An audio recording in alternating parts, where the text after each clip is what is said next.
The first time the Armada saw a human warship, 300,000 ships went quiet at once, and not one of them had been touched. Ren Call was not a soldier. He flew a refugee barge. His ship was called the Patient Door, and it was the ugliest thing in the evacuation lane. It was a fat gray freighter with a cargo throat wide enough to swallow a village, and right now it had swallowed one. 11,000 bodies were packed into its hold, strapped to walls, folded into corners, breathing the same warm, recycled air. They were the last of a small world called Aten, and Ren had been told to get them out before the stillness arrived. He had never seen the stillness. Nobody alive had seen it and then talked about it. That was the whole problem. The Armada that hunted Aten did not call itself the Armada. It called itself nothing, because it had decided long ago that names were a kind of motion, and the thing it served did not move. The species who crewed it were the sail, and the sail had a single faith. They believed the universe was meant to be still. Every burning star, every spinning world, every running heart, was a mistake that had not yet been corrected, and the sail existed to correct it. They worshipped a thing called the long quiet. It was old. It was older than the light of the oldest sun Ren could name, and it was patient in a way that turned the stomach, because it did not chase, and it did not rage. It simply arrived, eventually, at every door, and when it arrived, the door stopped being a door, and the world behind it stopped being a world. Ren had grown up on the prayers without believing them. Most of the small worlds had. You learned the words because saying them was easier than being noticed for not saying them. The sail fleet would drift into a system, slow as grief, and broadcast a single message on every band at once. The message was always the same. It said, "Be still, and we will make it painless." Aten had not been still.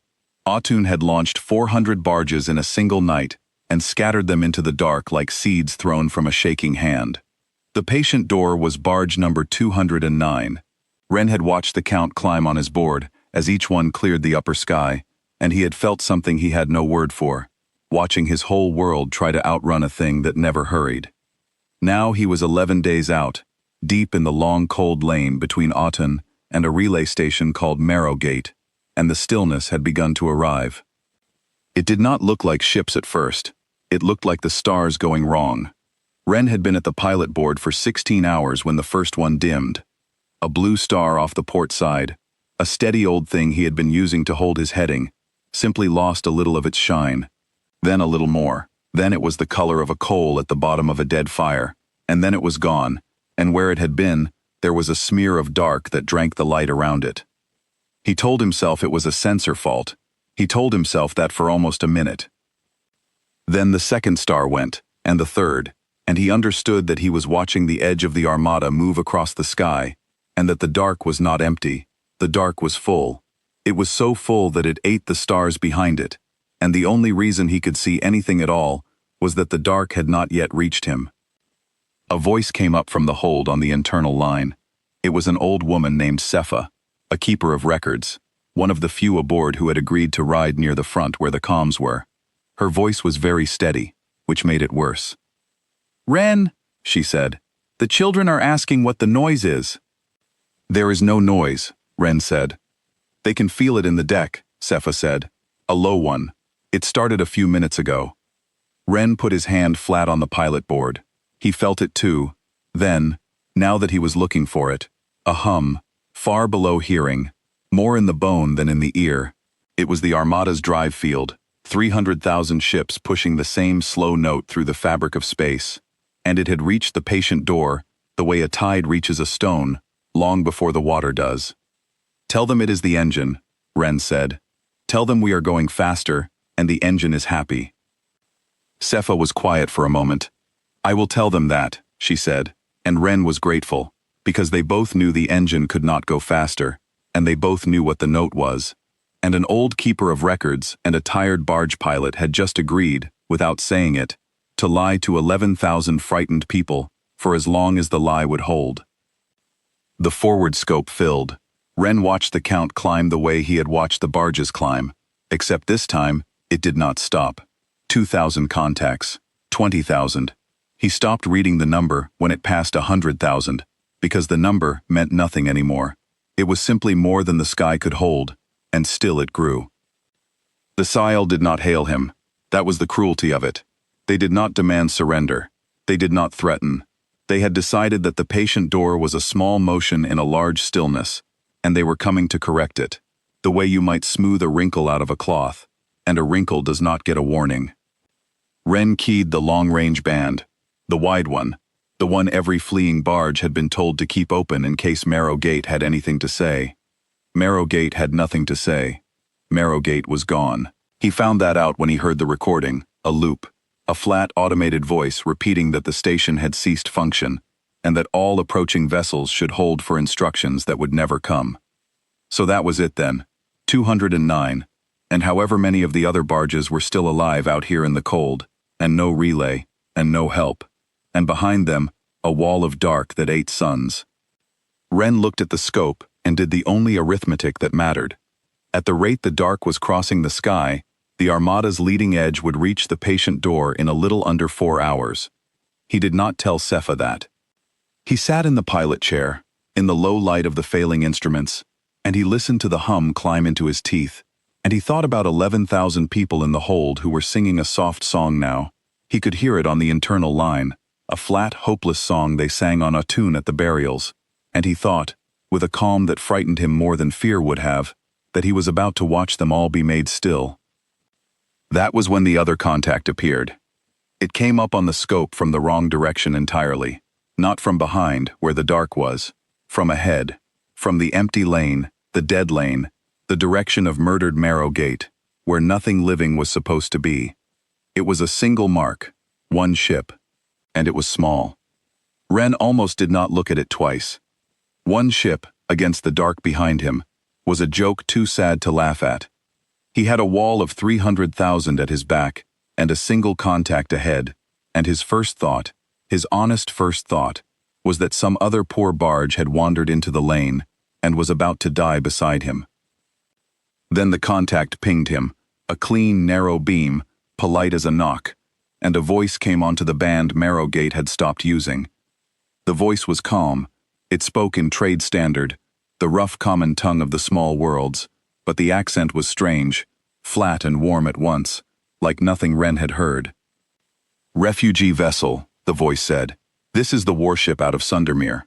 Hold your heading, do not turn. We have you." Ren stared at the mark. It was still small. It had not grown.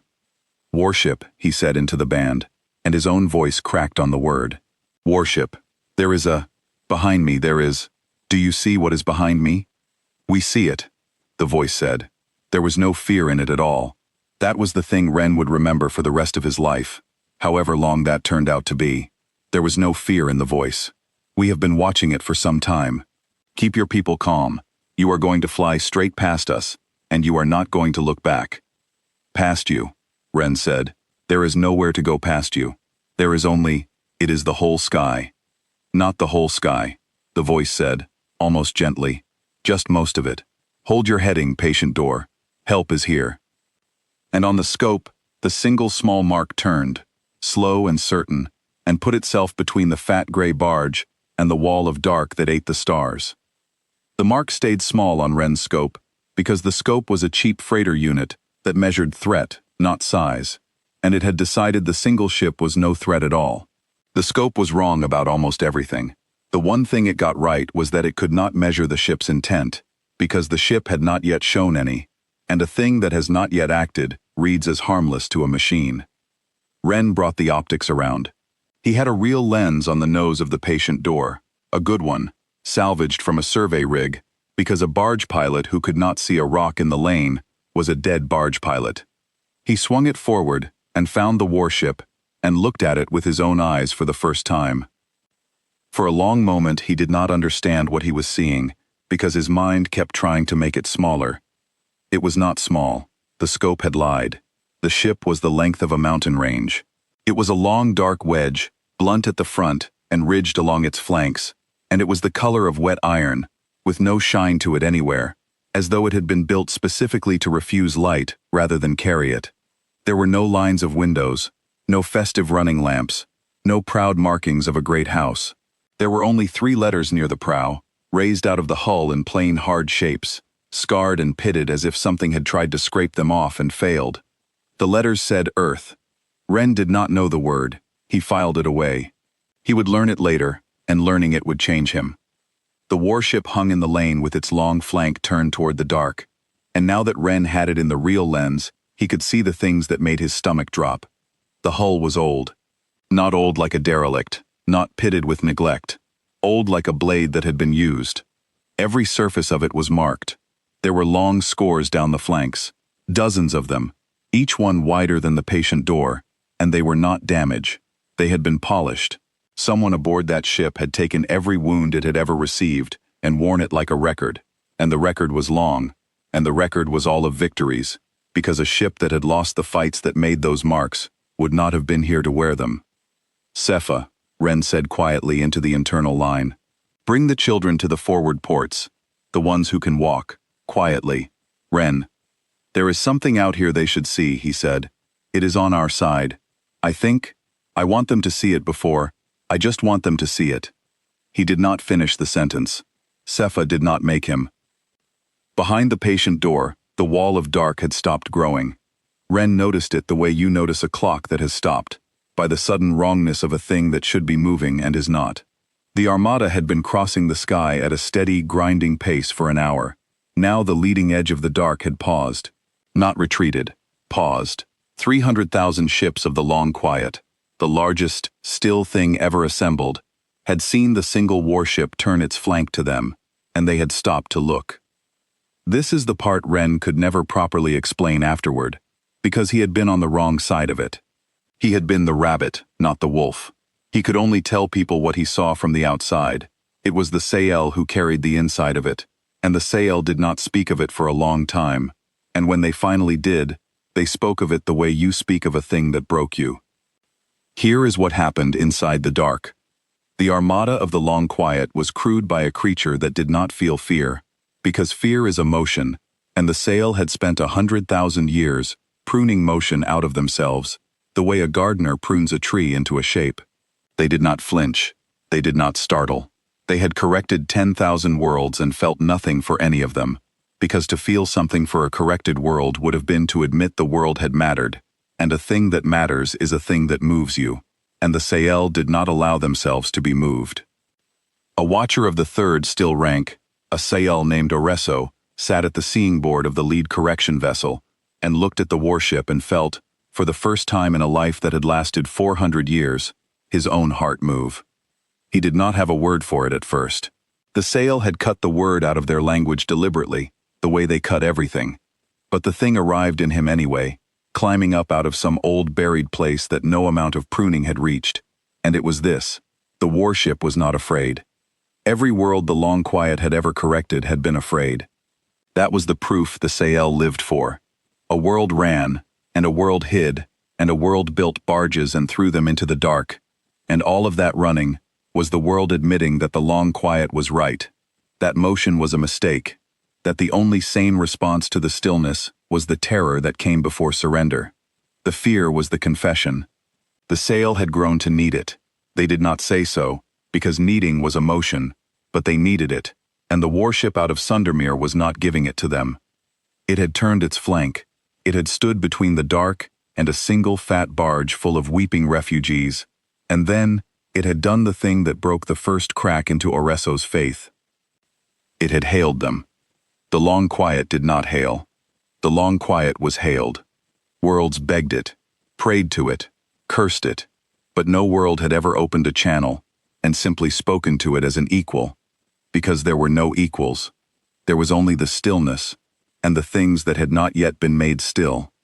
And now, a voice came onto the Sael command band, the sacred band, the still band that carried only the cold liturgy of correction, and the voice was calm, and it spoke trade standard, and it said something that no Sael had ever heard another mind say to them.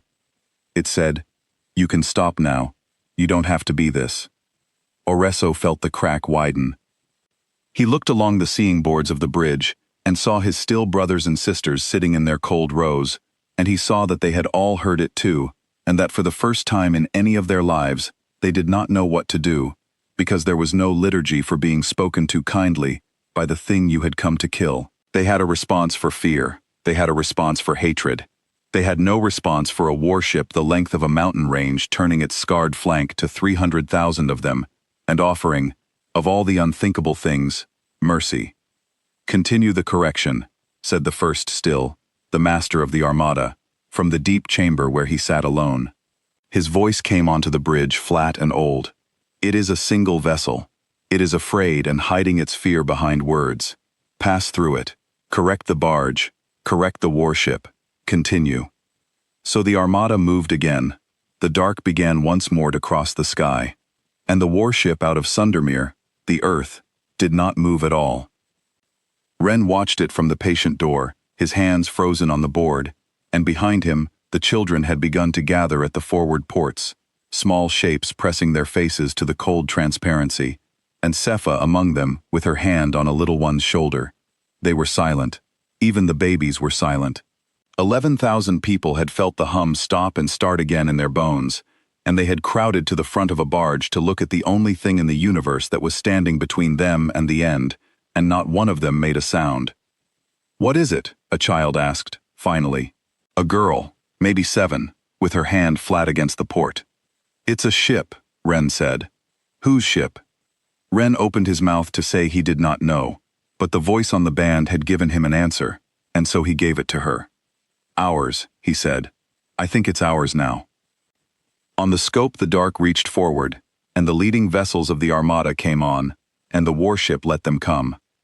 Ren would learn later, much later, sitting in a warm room on a world that still existed because of what he watched that day, exactly what the warship was doing in those long seconds. He would have it explained to him by a human officer with gray at the temples who spoke trade standards slowly and patiently, the way the voice on the band had spoken.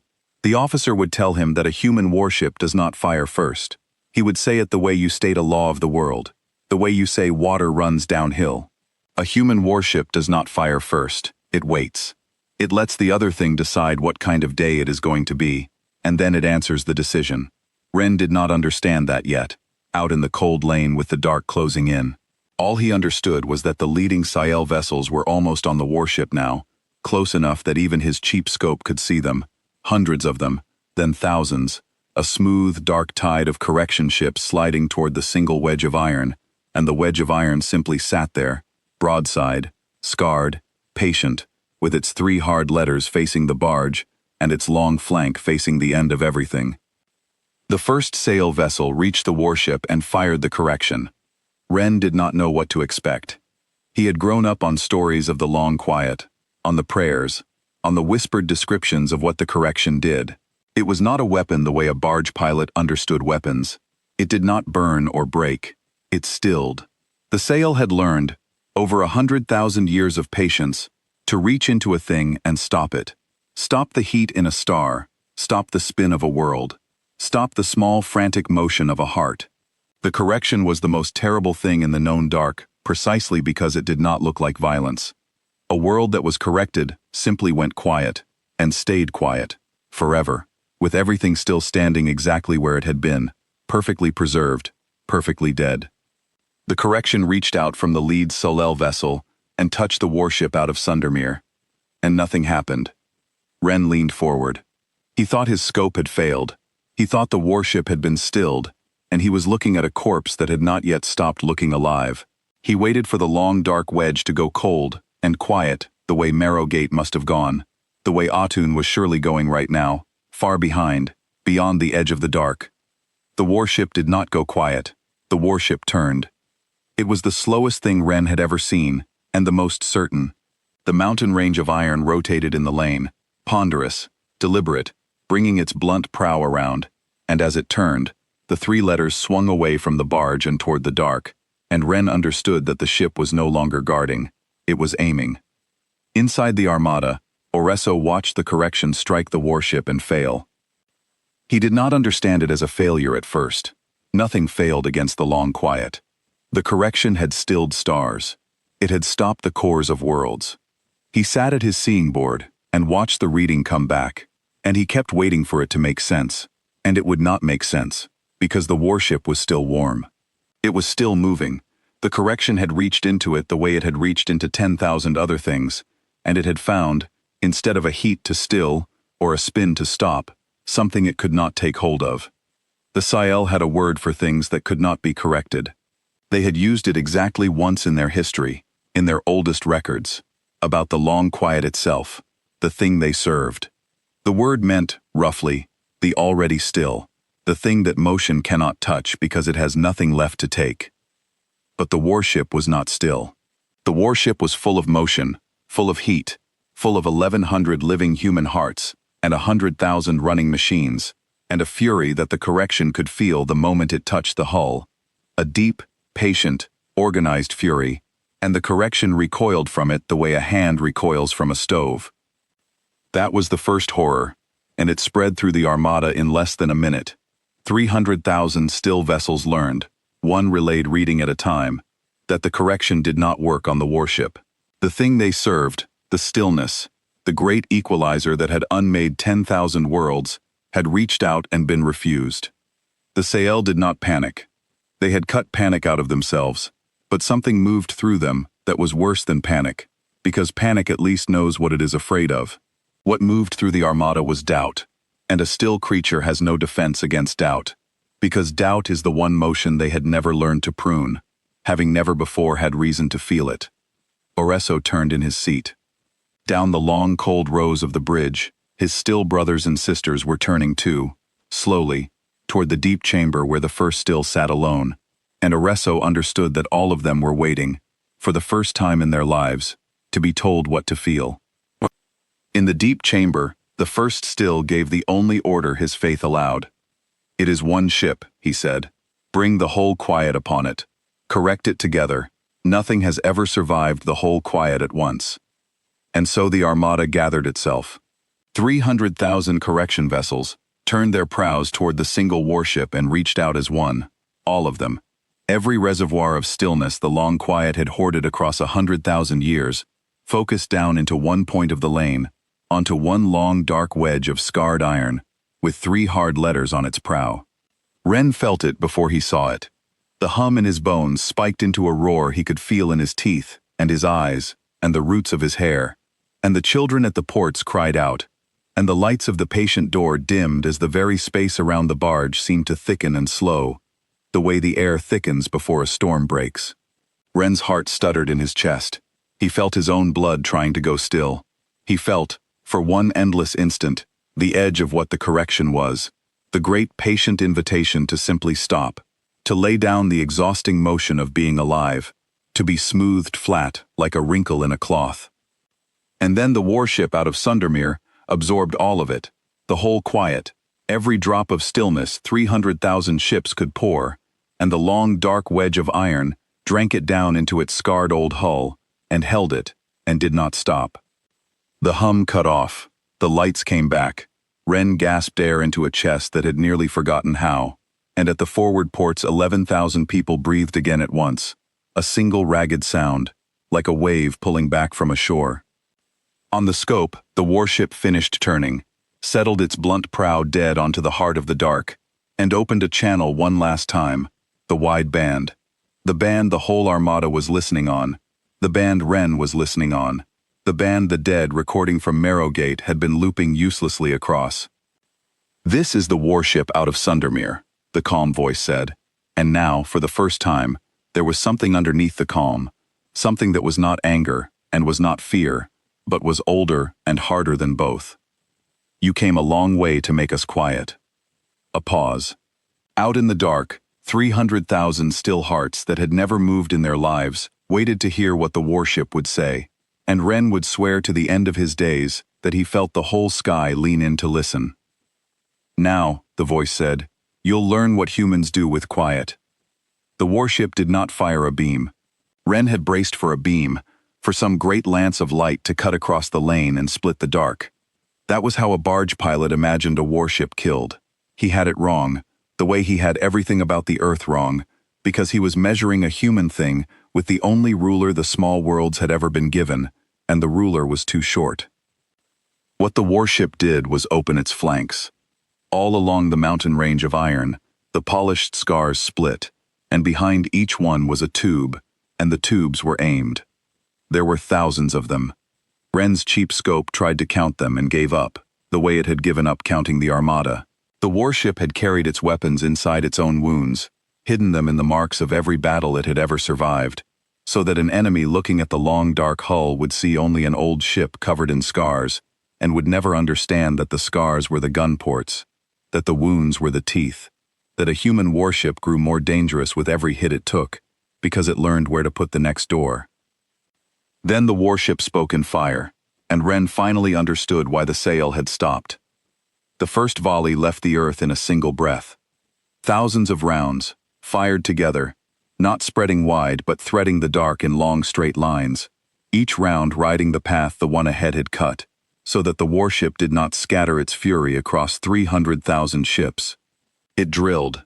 It chose a single line into the heart of the Armada, and put round after round down the same wound, deeper and deeper, the way a patient hand drives a nail, and the sail vessels in that line did not get the soft, quiet death they had given 10,000 worlds. They came apart. They were unmade in light and heat, and the loud, glorious, screaming motion they had spent 100,000 years pruning out of the universe, and the dark where they had been, was suddenly, blindingly bright. The road opened through the Armada in 9 seconds. Ren watched it on the scope, a single line of brightness driving straight into the wall of dark, splitting it the way a blade splits cloth, and through the optics he saw the warship begin to move down the road it had made, into the Armada, into the heart of 300,000 ships, alone. He keyed the band with a hand that would not stay still. "Warship," he said. "Warship, you are going into them. You are going into all of them." "That's the idea," the calm voice said. There was something in it now that Ren would only later learn to recognize as a smile. "You keep flying straight, Patient Door. This won't take as long as you think." Inside the Armada, the horror finished spreading, and it spread because of a thing the Sail had done to themselves 100,000 years before, and never imagined would matter. The long quiet was a faith of stillness, and stillness, the Sail believed, was strength. They had made their whole Armada in that image.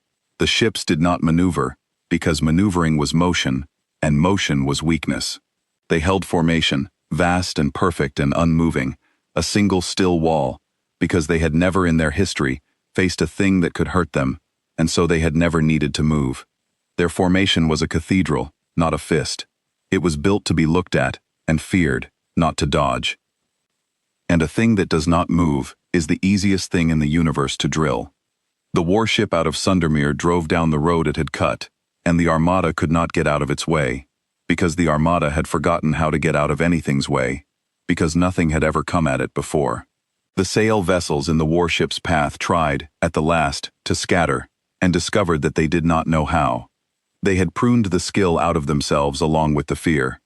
They sat in their perfect still cathedral and watched the long dark wedge of scarred iron come down the line at them, and they could not move, and the horror that filled them was not the horror of dying.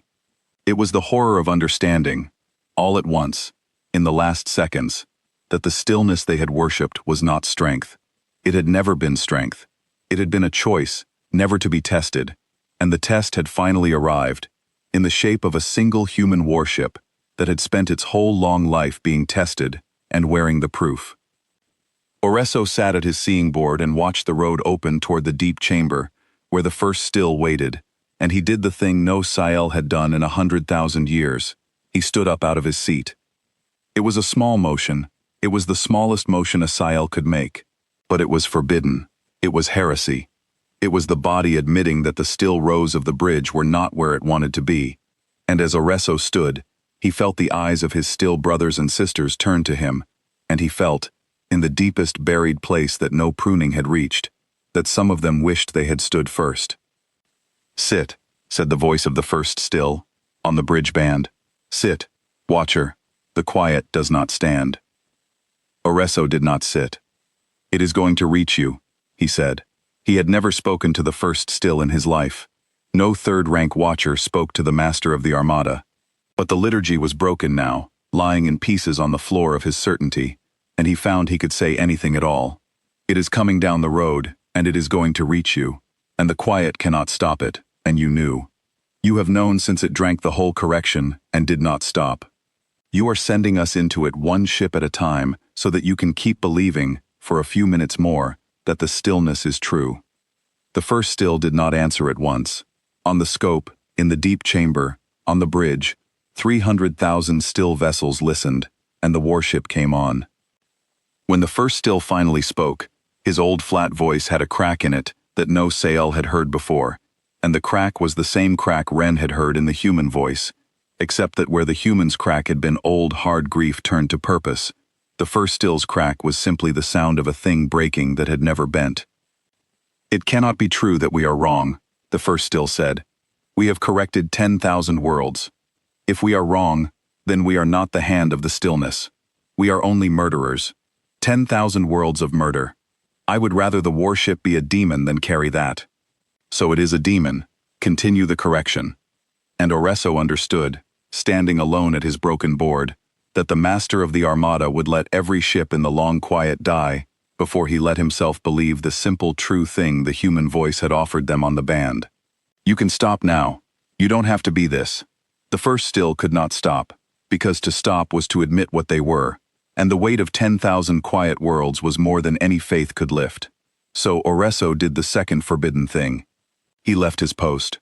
He walked the long, cold aisle of the bridge, past the still rows, toward the small craft bay, where the message skiffs waited, the fast little vessels the Armada used to carry the liturgy to new worlds. And as he walked, he opened a channel of his own, a single narrow beam, aimed not at the warship and not at the barge, but at the dark behind the Armada, at the 1,000 other small worlds the long quiet had not yet reached, the worlds that still slept under the prayers, that still said the still words because saying them was easier than being noticed. "This is Oreso, watcher of the third still rank," he said, and his voice shook, and he let it shake, because the shaking was emotion, and the motion was the truest thing he had ever done. "Hear me, you worlds who are afraid. The long quiet is not coming for you. The long quiet is dying. I have watched it die. A single warship is unmaking the whole Armada and we cannot touch it. And the only thing it asked of us, the only thing, was that we stop. Stop being this. You do not have to be still. You were never meant to be still. The stillness was a lie. An old frightened thing told you so, that you would lie down. Get up and run and live and be loud. The quiet is over." He sent it on every band the message skiffs could reach. He sent it into the dark, to the sleeping worlds, the way Autun had thrown its barges, a seed flung from a shaking hand. Then he turned and looked back down the long aisle of the bridge, and he saw that he was not alone anymore. All down the still rows, Sael were standing. Ren knew none of this. Ren was out in the cold lane, flying straight the way the voice had told him, watching the road of brightness drive deeper and deeper into the dark. He saw the wall begin to come apart from the inside. He saw whole sections of the Armada go dark, not the cold, quiet dark of correction, but the simple absence of ships that were no longer there. He saw the perfect still cathedral start to break, and he saw, here and there, small fast marks peeling away from the edges of the Armada and fleeing into the deep. And he did not understand that he was watching the first Sael, in 100,000 years, choose, with their own will, to move. "Ren," Sepha's voice on the internal line, very quiet. "The children want to know if the dark is going away." Ren looked at the scope. The wall that had eaten the stars an hour ago was full of holes now, full of light, breaking apart faster than he could follow, and through the gaps in it the old stars were coming back, one by one, the blue one and the others, the steady lights he had used to hold his heading, returning to the sky as the dark that had swallowed them came undone. "Tell them yes," Ren said. His voice cracked, the way the human voice had cracked, the way the first still's voice had cracked, except his was the crack of a man who had been certain he would die today, and had just been told, by the evidence of his own eyes, that he would not. "Tell them the dark is going away. Tell them to watch the stars come back." And 11,000 people pressed their faces to the forward ports of an ugly gray barge and watched the stars come back, one at a time, while ahead of them the warship out of Sundermere drove on into the heart of the long quiet, and did not stop. The first still did not give up. That was the thing about the long quiet that Ren would never quite be able to make people understand, in the years afterward, when he told the story in warm rooms on living worlds. The Armada did not break and flee all at once. It had a master who would rather die than doubt. and a master like that can hold a dying thing together for a long, terrible while by sheer refusal. So the long quiet gathered itself one more time, and this time it did not try to correct the warship. It had learned that lesson at the cost of half its strength. This time it tried to bury it. Out of the deep chamber, the first still called the oldest weapon the Armada carried, the thing the sail had built before they built the correction, in the days when they had still understood that the universe might fight back. It was called the Fold. It was a reservoir of stilled space, space the sail had reached into and stopped, a region of the dark where motion itself had been taken away and folded down and held, for 100,000 years, against a day that the sail had stopped believing would come. The fold did not still a thing, it removed the place the thing was standing. It was the long quiet's last and worst answer, and the first still had never thought to use it, because nothing had ever lived long enough against the Armada to deserve it. He used it now. He opened the fold around the warship out of Sundermere, and a region of the lane the size of a small moon simply ceased to be a place. The stars behind it did not go dark, they went absent. The very fabric the warship stood on was pulled away and folded down into the still reservoir, and for one moment, on Ren's scope and in the seeing boards of every ship in the Armada, the long dark wedge of scarred iron was gone, swallowed not into death, but into a nowhere, from which the sail believed nothing could return. Ren cried out. He could not help it. He had watched the warship for an hour, had pinned the whole survival of 11,000 people to its scarred old hull, and now it was simply not there, and the dark, the surviving dark, the broken half of the Armada, began to flow back together over the gap where it had been, the way water flows back over a stone that has been pulled from a stream. No, Ren said, to no one, to the board, to the absent place where the warship had been. No, come back, come back. In the deep chamber, the first still allowed himself the smallest stillness of satisfaction. The warship was in the fold. Nothing came back from the fold. The faith held. The stillness was true after all, and he was the hand of it. And the 10,000 worlds were not murder. They were correction. And he could go on believing it for as long as he lived. He held that belief for 11 seconds. Then the fold tore open from the inside. It did not come undone the way the sail had folded it, slow and patient and still. It was ripped, violently, in a single ugly motion, a wound torn in the nowhere, and out of the wound came the warship out of Sundermere, prow first, scarred flanks streaming light, and it came out of the fold faster than it had gone in, because a human warship, the calm voice would later explain to Ren, does not accept being put somewhere it did not choose to go. It had reached out into the folded space with the same patient, organized fury that had refused the correction, and it had found the seam where the sail had stitched the nowhere shut, and it had simply pulled the seam apart with its bare hull, the way a strong hand tears open a sack.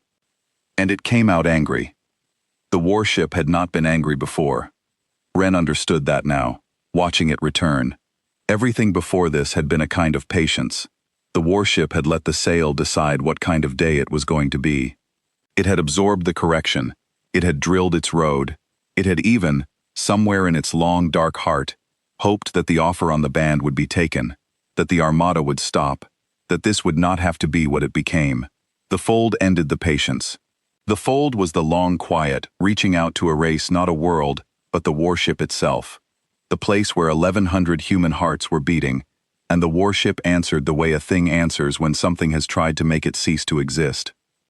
It opened every door it had. Ren's scope whited out. The optics flared and dimmed and recovered, and when they recovered, the dark was burning, not in one road this time, everywhere. The warship out of Sundermere had stopped drilling a careful line, and had simply turned the full length of its scarred flank to the broken Armada, and fired everything, all the tubes hidden in all the old wounds, and the light of it lit the cold lane like a second dawn, and the surviving ships of the long quiet, the still ships that had never learned to move, sat in their broken cathedral, and were unmade in their thousands. Inside the Armada, the last of the horror became something else. It became flight.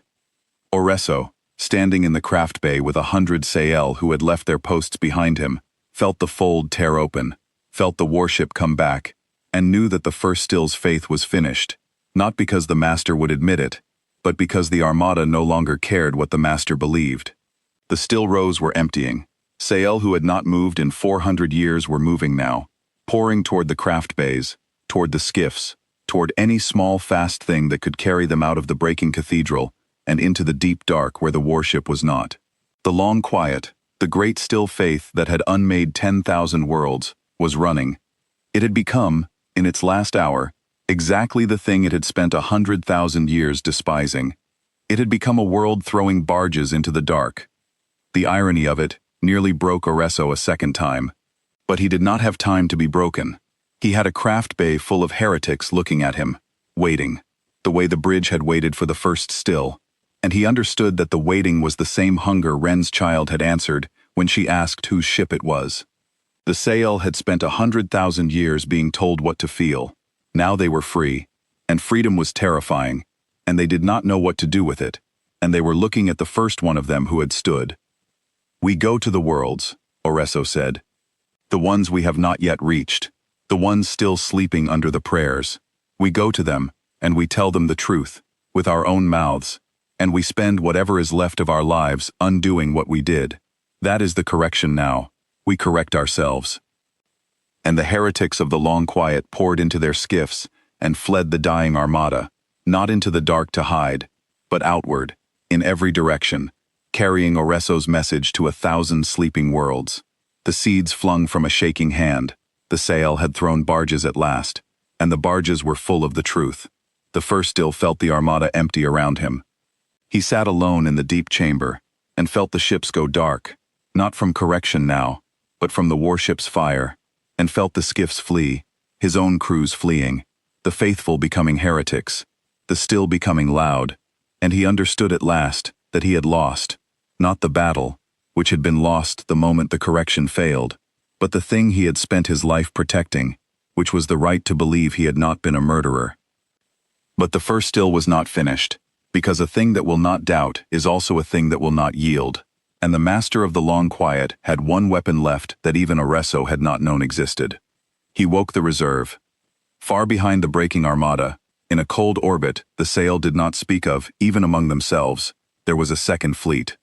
It had never moved. It had never corrected a world. It had been built 100,000 years before, in the first days of the faith, and then set aside and stilled completely. Every ship and every crew folded down into a sleep so deep it was nearly death, against the single day the Sail had stopped believing would come. There were 60,000 vessels in the reserve, and they were not like the correction ships. They were older and crueler, and they carried not the gentle stilling that smoothed a world flat, but the raw early version of it, the ungrown thing, the one the Sail had been afraid of even as they built it. The reserve did not correct. The reserve devoured. It reached into a thing and took not its motion, but its substance, pulled it apart at the root of what it was, and left not a quiet corpse but nothing at all, not even the memory of a shape. The first still woke them with a word, the old word, the first word of the faith, and across the cold far orbit 60,000 sleeping ships opened their eyes for the first time in 100,000 years, and turned, all together, toward the warship out of Sundermere. Ren saw them come up on the scope, and his heart, which had only just learned to beat again, faltered. The dark, which had been breaking, which had been full of holes and returning stars, thickened again at the far edge of the lane, and this new dark was different. The first Armada had been a wall, this was a tide. It moved, where the correction ships had been still. It rolled toward the warship in a vast slow surge, 60,000 old cruel hulls, and Ren understood that the long quiet had been holding something back, that everything before this had been the patient front of the faith, and that this devouring tide, was its hidden teeth. "Warship," Ren said into the band, and he did not bother to keep the fear out of his voice now, because there was too much of it. "Warship, there is more, behind the first ones. There is a whole second fleet, and it is coming, and it does not look like the others. It looks worse." "I see them," the calm voice said, and then, for the first time in the whole long day, the voice did a thing Ren had not heard it do. It went quiet for a moment, the way a person goes quiet when they have just been shown the true size of the thing they are facing. "Yeah," the voice said softly, almost to itself. "There's always a reserve. There's always one more fleet behind the fleet. The bad ones never show you everything at once. Then the voice came back, full and calm again, and it spoke to Ren the way it had spoken at the very start, in the cold lane, when the dark was first crossing the sky. Hold your heading, patient door. I know it looks like more than I can take. It always looks like more than I can take. Keep flying straight, and do not look back. We have you. And the warship out of Sundermere, which had been driving toward the heart of the first Armada, turned away from the deep chamber and put its scarred prow toward the devouring tide, and went to meet the reserve. Inside the breaking Armada, Oresso felt the reserve wake, and the feeling that went through him was not doubt, and was not fear. It was shame. He had served the Long Quiet for 400 years, and he had not known the reserve existed, had not known that the faith he had given his life to had built a thing so terrible that it had frightened even its makers, and had kept it sleeping in the cold dark all this time, waiting. He understood, in that moment, exactly what the first still was. Not a believer, a hoarder, a creature who had gathered up the worst weapon the universe had ever made and held it close, not to use it, but to have it, so that on the day his certainty was finally tested, he would have one last terrible card to play, rather than face the simple true thing the human voice kept offering him. He woke the reserve, Oresso said, on the band, to the worlds, to the heretics in the craft bays, to anyone still listening. Hear me. The Long Quiet kept a second fleet, a worse one. It has had it all this time, while it told you that stillness was peace, while it told you that the correction was mercy. It was never mercy. They built a thing that unmakes, and they hid it, and they kept it, and they would rather wake it and end everything than admit they were wrong. That is the faith you have prayed to. That is the stillness you have feared. It is an old creature hoarding a weapon it is too proud to never use. Run from it. Run from it, and do not stop running. And if the warship falls, run anyway, because at least you will die loud. But the warship did not fall. Ren watched it meet the reserve, and he watched it do the thing he had stopped being able to disbelieve, the thing the humans simply did, over and over, against every size of dark. It opened its old wounds, and it spoke in fire, and it drove into the devouring tide the way it had driven into the still wall, except that the tide could move, and so the warship did not get to choose a single clean road. It had to make its road as it went, drilling and turning and drilling again, threading 60,000 old cruel hulls that surged and folded and tried to swallow it, and Ren watched the long dark wedge of scarred iron disappear into the heart of the reserve, into the thing that did not still but devoured, and he could not see it anymore. He could only see the light of it, deep inside the tide, a hard, steady burning that moved. The reserve reached the warship with the devouring. Ren felt it, even across the lane, even through the cheap freighter hull of the patient door. A wrongness in the fabric of space worse than the stilling had been, a pulling, a sense of things coming apart at the root of what they were. He saw it strike the warship. He saw the old cruel ships of the reserve reach into the scarred iron and try to pull it apart, try to take not its motion but its substance, try to leave behind not a corpse but nothing at all. And the warship out of Sundermere, 4,000 years of refusing to stop, would not come apart. The devouring found the same thing the correction had found.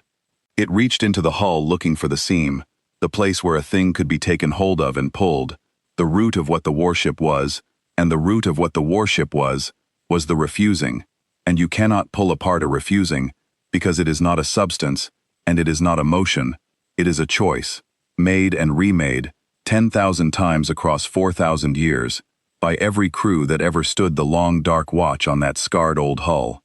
The devouring closed its hand on the warship and found nothing to take, the way the stilling had found nothing to still, and it recoiled, and in the instant of its recoiling, the warship fired down the open hand and unmade the ship that had reached for it.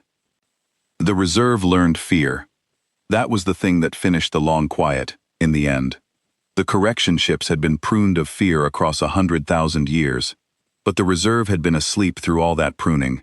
The reserve had been built in the first cruel days, before the sail perfected their stillness, and the crews of the reserve woke with the old early version of themselves still inside them, the version that had built a devouring weapon precisely because it was afraid, And when the warship turned their own devouring back on them, and showed them that there was a thing in the universe they could not take apart, the fear that the Sciel had spent 100,000 years cutting out of the correction fleet was alive and whole and waking in the reserve, and it spread through the old cruel tide faster than fire. The devouring fleet broke, not all at once. The warship had to teach it, hull by hull, that the refusing could not be unmade, that every reach for it ended in fire, and the warship taught that lesson 60,000 times in the deep heart of the tide, while Ren watched the hard, steady burning move and never go out. But the lesson took. The old fear that had built the reserve turned in the end against the faith that woke it, and the devouring fleet, the worst weapon the Long Quiet had ever made, did the thing the correction fleet had done, the thing every world the Sail had ever hunted had done, the thing the Sail had built their whole faith to despise. It ran. 60,000 old cruel hulls, woken from 100,000 years of sleep to be the last terrible card of a creature too proud to doubt, turned away from the single warship they could not take apart, and fled into the deep dark, and the warship out of Sundermere came up out of the breaking tide, scarred and burning and whole, having taught the worst thing the Long Quiet ever built to be afraid, and turned its blunt prow, at last, back toward the deep chamber, and the first still who waited there alone, with nothing left to wake. Ren keyed the band. His hands were shaking again, but it was a different shaking now, the shaking that comes after, when the body finally lets itself feel the size of the thing it has lived through. Warship, he said. The second fleet. The devouring one. It's running. They're all running. Yeah, the calm voice said, and it was tired, deeply tired. The tired of a thing that has been refusing to stop for a very long time, and has just had to refuse harder than it has refused in years. They always run in the end. Every reserve, every hidden fleet, every last terrible card. They run because the thing they were counting on was that we'd want to stop, somewhere down inside, the way they want to stop. And we don't. We just don't. A pause, and then the voice did the smallest thing, a soft sound that might have been a laugh and might have been a breath. 4,000 years, and I still don't know how to make them understand it before the running starts. Maybe you can't.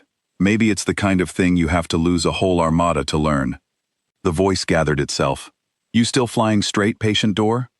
Ren looked at his board, at the lane full of returning stars, at the two broken fleets scattered behind him, at the single old vessel waiting alone at the dead heart of it all. Still flying straight, he said. Good, the voice said. One more to go. The old one. The one who woke them. And then it's over, and you can go live.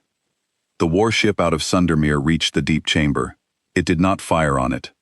Ren, watching from the lane, saw the warship cease its great burning broadside, saw the light die away, saw the long dark wedge slow and settle and turn its blunt prow toward the single oldest vessel at the heart of the breaking armada, the vessel where the first still sat alone.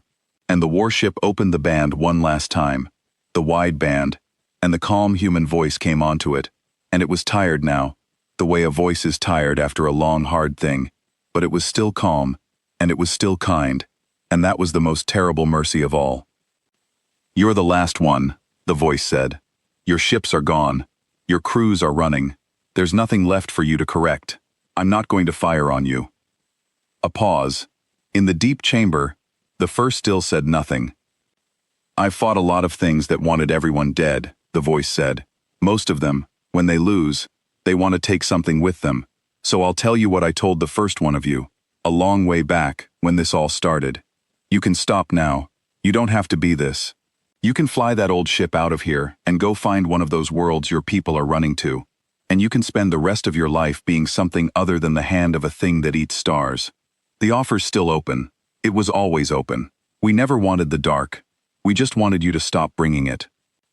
The first still sat alone in the deep chamber, in the silence of an armada that no longer existed, and he was offered, a second time, the simple true thing, and Ren would never know what the old Sail felt in that moment, because the first still never said.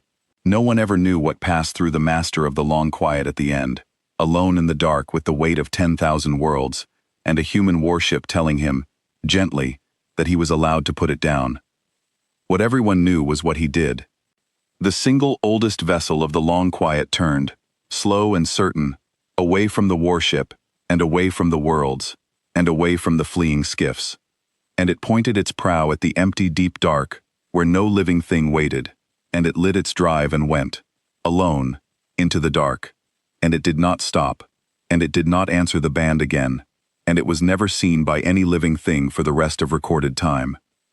The warship out of Sundermere let it go.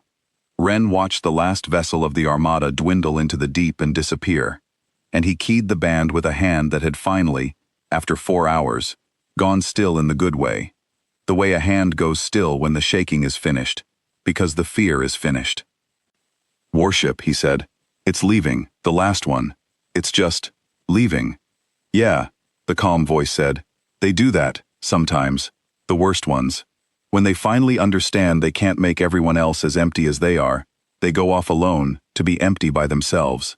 It's the saddest thing in the universe, and it's the only mercy I had left to give him, letting him go." A pause. "You still flying straight, patient door?" Wren looked at his board. 11,000 people behind him, breathing, the stars all back in the sky. The dark gone, every last shred of it, the lane open and bright and empty, all the way to the absent ruin of Marrow Gate and beyond. "Still flying straight," Wren said. "Good," the voice said. "Come on past me now. Slow. I want to take a look at you. You held that barge dead steady through the whole thing, and that's not nothing. That's the hardest job there is, holding steady with 11,000 frightened people in the back, and a wall of dark behind you. You did the hardest job. Come on past." And Wren Call, who was not a soldier, who flew a refugee barge, brought the patient door slowly past the warship out of Sundermere, close enough to read the 3 hard scarred letters on its prow with his own eyes, and 11,000 people pressed to the forward ports, looked out at the long dark wedge of scarred iron that had stood between them and the end of everything, and not one of them made a sound until the same small girl who had asked whose ship it was put her hand flat against the cold transparency, and said, very quietly, the first word any of them spoke. "Thank you," she said. And on the wide band, soft, where 11,000 people could hear it, the calm human voice said, "You're welcome, kid. Now go live. That's the whole point. Go live loud." The patient door did not go to Marrowgate, because Marrowgate was a ruin, a cold, quiet ring the long quiet had corrected on its way to Auten. The warship out of Sundermere gave Wren a new heading instead, a string of numbers spoken slowly on the band, and told him to follow a beacon he could not yet see, and Wren followed it, because he would have followed that calm voice into the deep dark itself by then, and after 9 more days in the lane, the beacon resolved into a world. It was called Sundermere. It was a human world. The world the warship was named for after a fashion, though Wren would learn that the warship's true name, the word on its prow, was older than Sundermere, older than every human world, a word out of a place that no longer existed. He would learn all of it slowly, in the warm rooms, in the years afterward. For now, it was enough that it was a world, green and turning and alive, with a sky full of ships that moved, that dodged, that wove through each other in the bright traffic of a living place. And Wren brought his ugly gray barge down through that sky with tears on his face that he did not bother to wipe, and set 11,000 people of murdered Autun down on living ground. They were not the only ones. That was the thing that undid Wren completely, in the end, when he finally walked down the barge ramp onto the field at Sundermere. The field was full of barges. Fat, gray, ugly barges, dozens of them, scores of them, scarred from the long, cold lanes, and around each one, a crowd of small-world people, in the clothes of 100 different murdered places, and Wren understood that the warship out of Sundermere had not saved the patient door alone. It had been out in the dark lanes for a long time, the calm voice and its scarred old ship, finding barges, standing between them and the dark, sending them here, to the living world, one frightened cargo at a time. He found Sepha in the crowd, the old keeper of records, and she was holding the hand of the small girl who had said thank you, and she was looking up at the bright living sky with an expression Wren had no word for, the same expression he could feel on his own face, and the two of them stood there, the barge pilot and the keeper of records, and watched the ships move in the sky of a world that the long quiet had not been allowed to still. The warship came back to Sundermere a long time later. Ren was there when it came.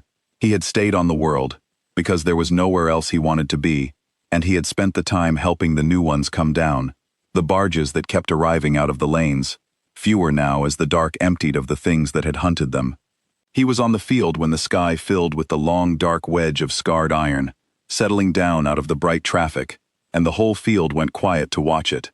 Thousands of small world people from 100 murdered places, all of them quiet, the good quiet, the quiet of a held breath rather than a stilled heart.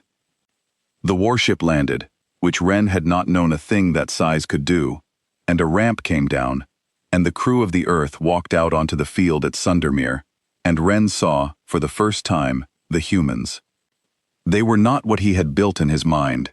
He had made them giants, in the long days of waiting, made them grim and hard and cold as the iron of their ship.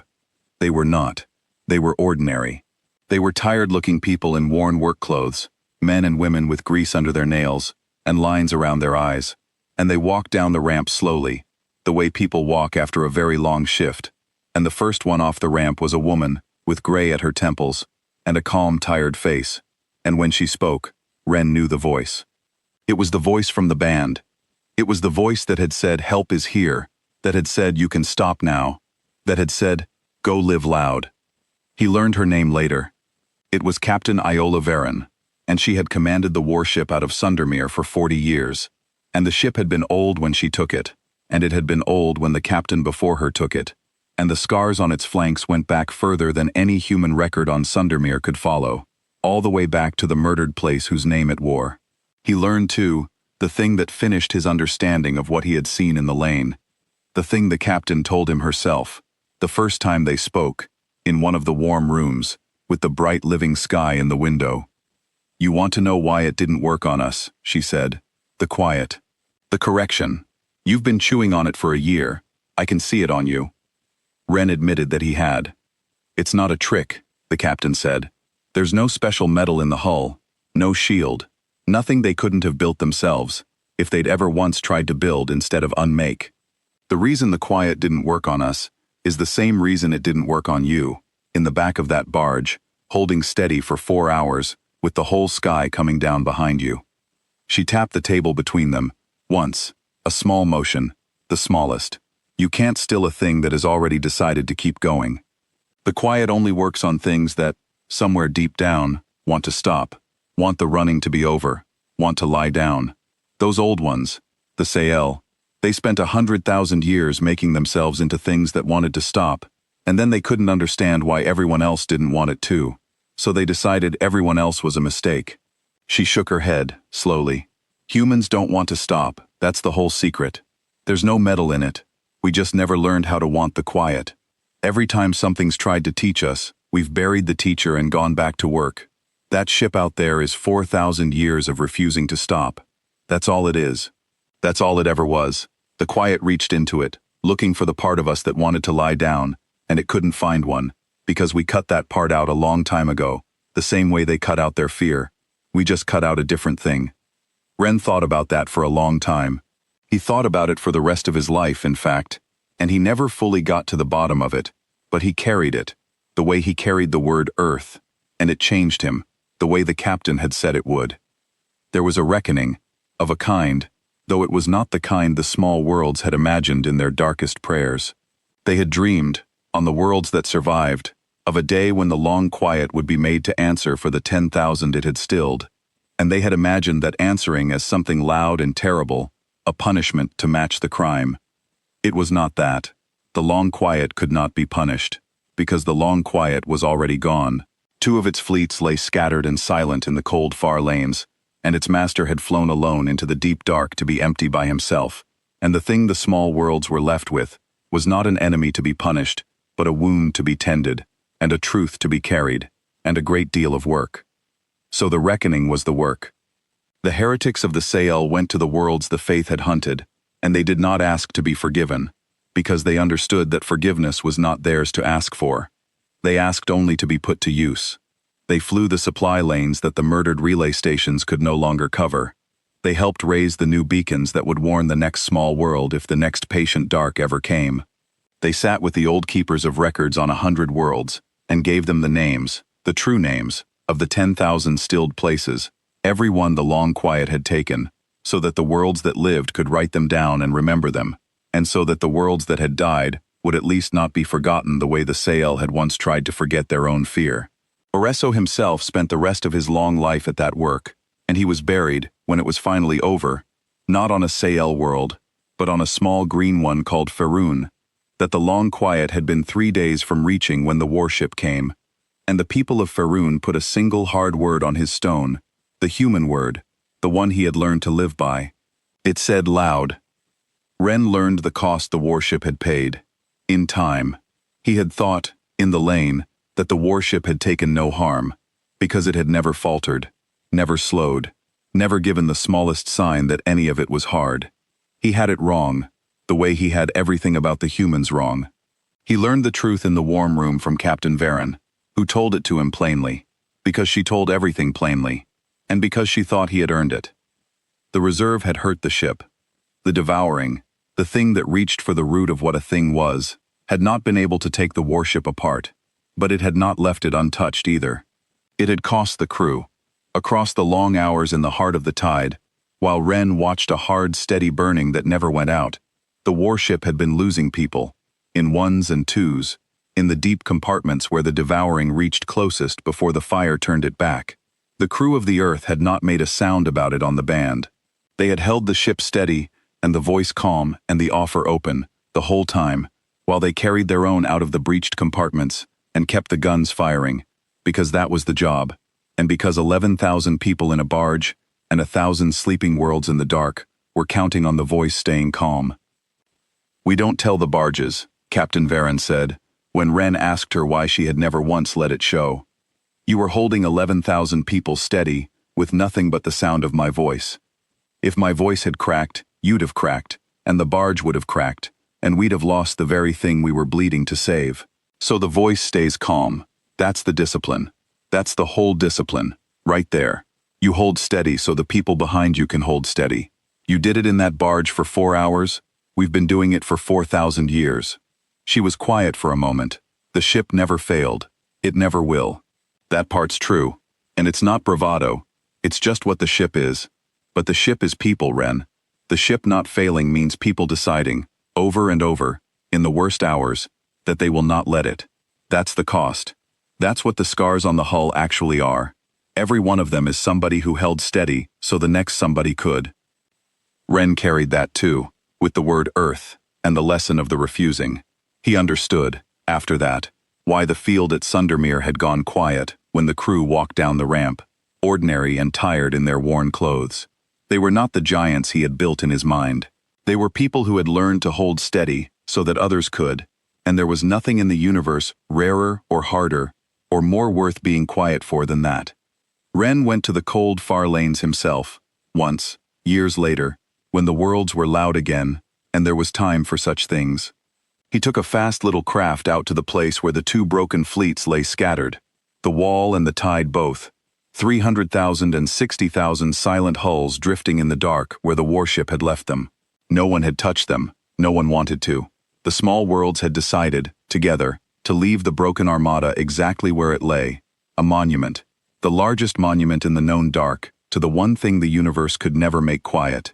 Ren flew slowly through the scattered ships, the dead cathedral and the dead tide, and he read, on the hulls of the nearest of them, the cold still markings of the faith that had built them, and he thought about the small girl who had put her hand on the cold transparency, and he turned his little craft around, and flew home to the loud living world, and he never went back, because there was nothing in that cold place that the living needed, except the lesson, and the lesson he already carried. The sail came too, in the end. That was the part of the story no one in the small worlds ever believed, the first time they heard it, the part that made the old keepers of records put down their pens and stare. They came in their skiffs, slowly, a few at a time, out of the deep dark lanes, the heretics of the long quiet, the ones who had stood up when Oreso stood, the ones who had fled the breaking cathedral carrying the truth to 1,000 sleeping worlds.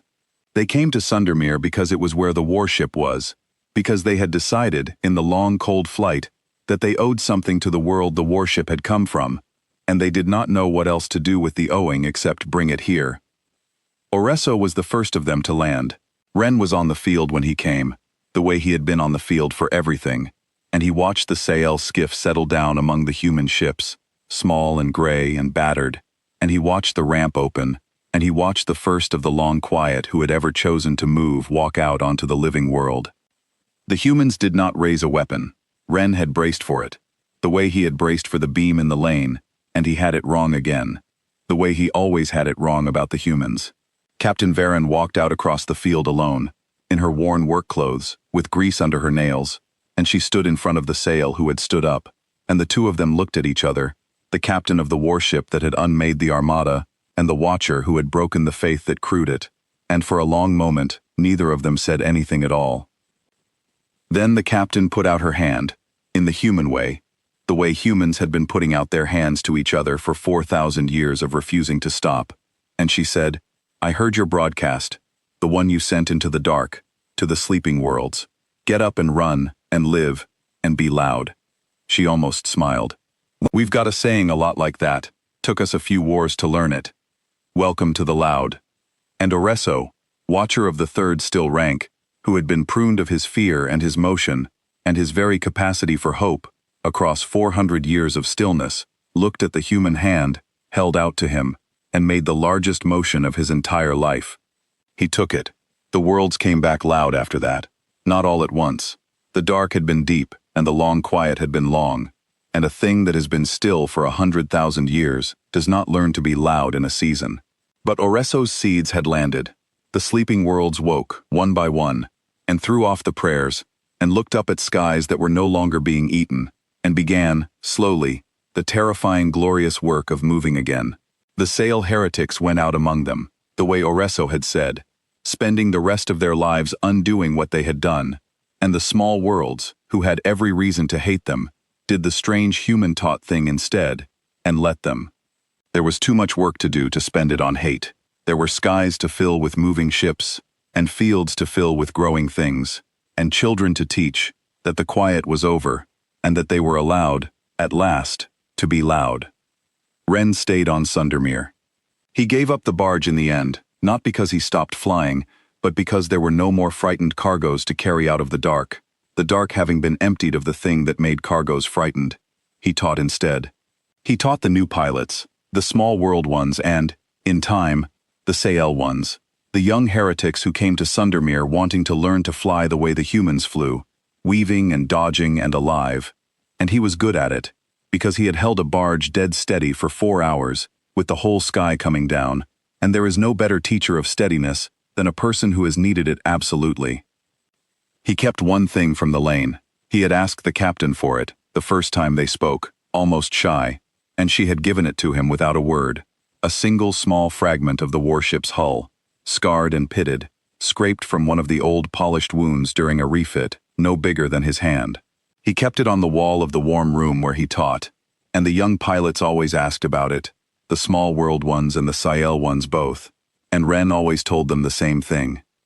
He told them it was a piece of the first human warship the Armada ever saw. He told them how 300,000 still ships had stopped in the sky to look at it, and how the looking had broken something in them that 100,000 years of certainty could not hold together, because the warship was not afraid, and they had never in their lives met a thing that was not afraid of them.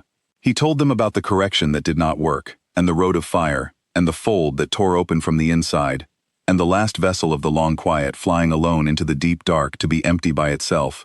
And he told them about the small girl who put her hand on the cold transparency and said thank you, and the captain who said, "You're welcome, kid, now go live." And then he told them the part that mattered, the part the whole story was for, the thing the captain had given him in the warm room with the bright sky in the window, the thing he had carried for the rest of his life. He told them that the warship had no secret, no special metal, no shield, nothing the Sael could not have built themselves if they had ever once chosen to build instead of unmake.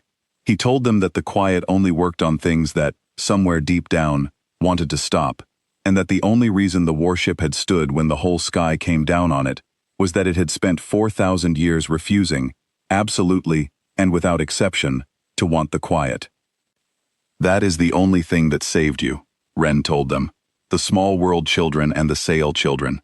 The ones who would never know a sky that was being eaten. The ones who got to grow up loud. Not the ship, not the guns. The refusing. A thing came across the whole dark to make you still, and the only thing in the universe that could stop it was something that had decided, all the way down, that it would rather burn than be quiet. Remember that. When something tells you to lie down, when something tells you it would be easier to stop, when something offers to make it painless if you will only be still. He would touch the scarred fragment on the wall then, lightly, the smallest motion. Remember that the only thing that ever beat the long quiet was a thing that would not stop being loud. The warship out of Sundermere went back into the dark eventually. There were other lanes, other barges, other walls of dark gathering at the edges of other small worlds, because the long quiet had not been the only patient terrible thing in the deep, and a warship that has spent 4,000 years refusing to stop does not stop simply because one armada is gone. Captain Varen took it out one last time while Ren was still on Sundermere, and Ren went to the field to watch it lift, the way he had watched it land, with thousands of others, small world people and sail both, all of them quiet, all of them in the good quiet, the held breath quiet of a living world, watching the thing that had kept it living go back out to keep others. The long dark wedge of scarred iron rose up through the bright moving traffic of the Sundermere sky, slow and certain, and turned its blunt prow toward the deep dark, and the three hard scarred letters caught the light of a living sun one last time before the ship climbed out of the air and was gone. Ren stood on the field with the small girl beside him, grown taller now, a pilot herself, and they watched the warship go, and the girl, who was not a girl anymore, said the thing Ren had taught her to say, the thing he had taught all of them to say, the thing that was the whole point. "Go live loud," she said, to the empty bright sky where the warship had been. And the sky was full of moving ships, and the dark stayed at the edges where it belonged. And 300,000 still vessels lay scattered and silent in a cold far lane as a monument to the one thing the universe could never make quiet. And on a green turning world that the long quiet had not been allowed to still, 11,000 people of murdered Aten, and 100 murdered worlds besides, and the heretic children of the faith that had murdered them, lived, together, loud, under a sky that was theirs. Ren Call, who was not a soldier, who had flown a refugee barge, who had held it steady for 4 hours with the whole sky coming down, watched the place where the warship had been until the light there faded, and then he turned and went back to his warm room and his scarred fragment of iron and his students, and he taught them, the way he taught them every day, the only lesson the lane had ever needed to give. The dark is patient, the dark is old, the dark will come, slow as grief, to every door, and it will offer to make it painless if you will only be still. Do not be still.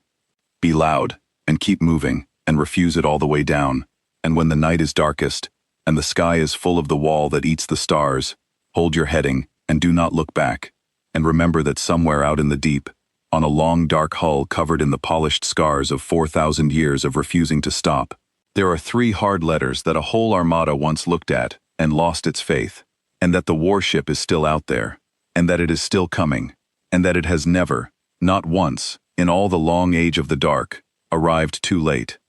Help is here.